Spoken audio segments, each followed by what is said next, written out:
You forgot something. Hey, Gigi? No, I'm good. I'm good. Thank you. First off, give it up for Kate and Gigi.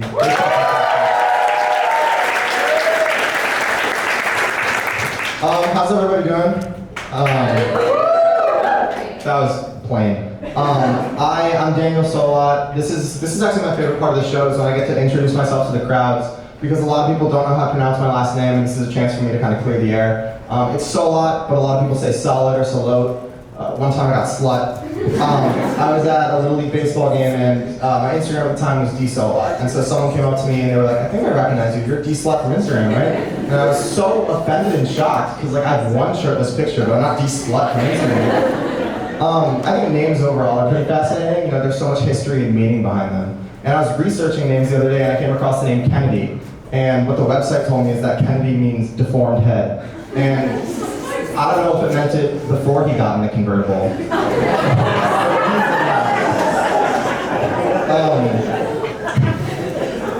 When I was growing up, I didn't have many friends. I was kind of a loner, and it sucked being out on the playground watching all these kids playing team sports, right? Like they were playing football and tag and tug of war, and I was always sad because I had no one to play with, so I had to create my own games, like one-man tug of war. And I know you're all wondering, how does this work? It's very simple. One-man tug of war, there's 2 steps. Step 1, masturbate.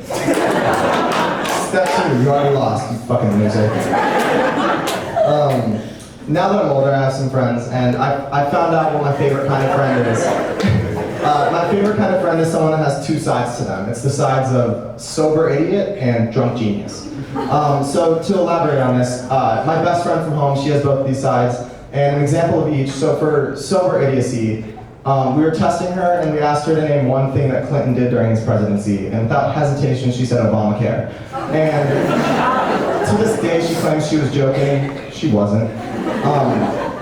But for the drunk genius side, I always knew she was a bit smarter when she was drunk, and I wanted to test this. So I looked up how much water Niagara Falls produces every year, and I asked her while she was wasted.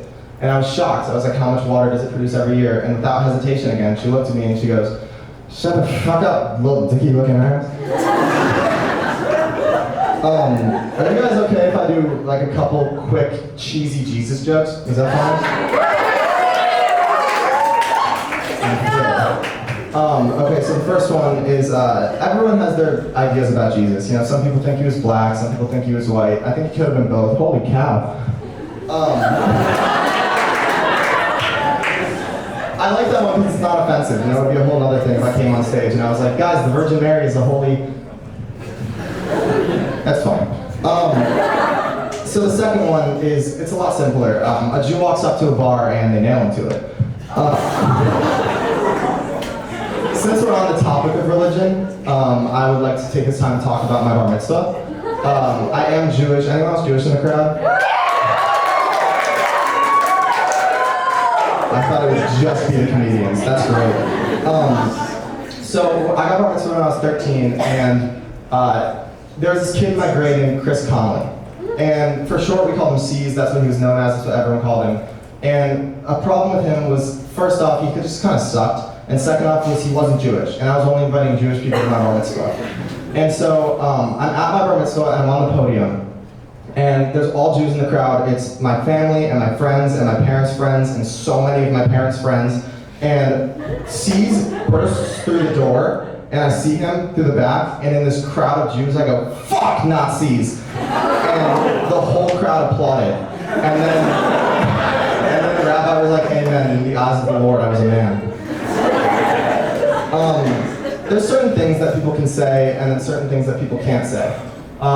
So, for example, I have a friend who uses he, they pronouns, and I was talking to him, and I was asking about this, and one of the things that he can say that most people can't is, we them boys. And as a straight white male, one of the things that I can say that other people can't is whatever I want.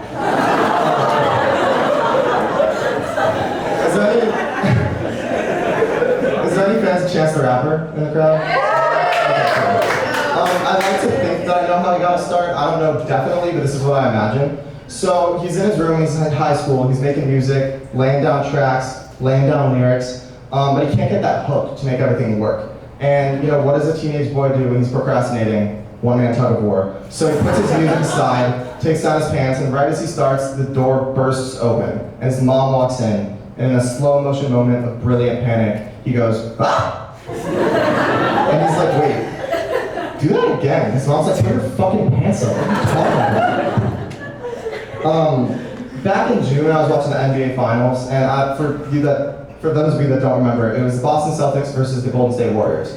And Steph Curry won Finals MVP, and it was a huge, big deal. And what they do is they bring out a giant stage on the court, and the fans are there, and the press is there, and everyone's roaring his name. And he went up to go give a speech, and right there in the front was his dad, recording on his little iPhone. And it was so precious. But does he not realize that that's probably the most professionally recorded thing in the entire world at that moment? Watch your fucking son. All right, let's get personal for a second. So when I was in 7th grade math, every day from 9:47 to 9:49, I got a boner.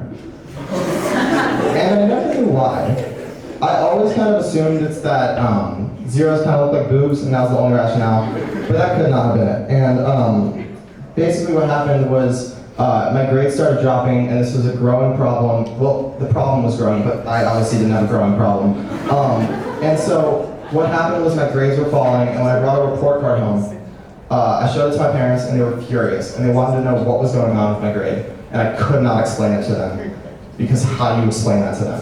And so eventually we're talking back and forth, and we get to a point where my parents just tell me that it's fine as long as I'm working hard. And I wasn't working soft a day that semester. So I've never been good at math, and you know, it's just been a problem my entire life. And so when I got to high school, I had a math teacher that I thought really liked me. And at the end of the year, she pulled me aside, and she was like, "Daniel, I never asked you what are you majoring in?" And I was so excited she wanted to talk with me. I was like, "Oh, she wants to know about my life. I'm majoring in film." And she said, "Good, just making sure." And I didn't really know how to feel about that. The scariest person in the world to me by far is my ex-girlfriend's dad. Is anyone else scared of significant other's parents? Yeah. She's scared. So he was horrible to me. A little backstory. I dated her my sophomore year of high school. Her mom was a priest. Hello? Her mom was a priest, her dad was a dick. And what happened was right after I got my license, I went over to her house and I was gonna bring her and her little sister out for ice cream. And I go in and her dad pulls me aside and it's just us two eye to eye, and he says, "I'm trusting you with the lives of my children, and if you ever put their lives in danger, we're gonna have some problems." Which sucks to hear, because where do you go from there? But I got home safe and it was fine. And 2 days later, I was at her house and we were playing football. And I throw the football to her, she throws it back, and her dad comes out and asks to play with us. And I give him the football, and he throws it at her, and it slips her hands and hits her in the stomach. And I looked at him. And I said, "Did you just hit her in the stomach?" And he was like, "Yeah." And I was like, "Oh, you just hit her in the stomach?" He was like, "Yeah, what?" And I pulled out an unopened condom and said, "If you ever put my child's life in danger again, we're gonna have some problems." And then 9 months later, the baby came out, and we were looking at it, and we were like, "I guess we gotta call it Kennedy."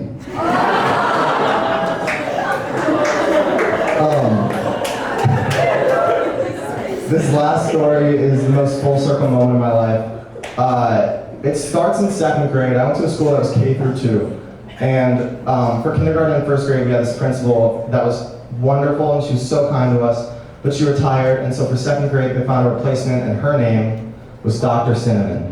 And Dr. Cinnamon was the fucking worst. She was mean to us, and she would yell at us, and if we got sent to her office, she would spank us, and I was bad at math, and I got sent to the office often.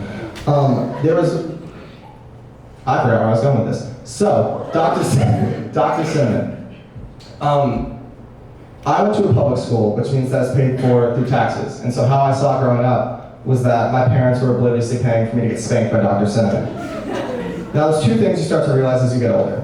The first is that Cinnamon is the most popular stripper alias in the world. And the second is that doctor is the most popular stripper occupation in the world, which makes her the coolest principal I could ever have. But I graduated 2nd grade, moved right on to 3rd, and fast forward to my senior spring break. I was in Key West with some friends, pocket full of cash from my parents, and all my friends wanted to do was go clubbing, strip clubbing, partying, bars, and I wasn't really about that. So one night they kidnapped me. They put a blindfold around my eyes, threw me in an Uber, and we wound up at the doorstep of a strip club. And when I walked in, the first lady to introduce herself to me was Dr. Cinnamon. And she whispers in my ear and she goes, "What do you like?" And I whisper back, "I don't know, tell me what to do." And she goes, "Turn around." And 10 years after second grade, my parents were once again obliviously paying for me to get spanked by Dr. Cinnamon.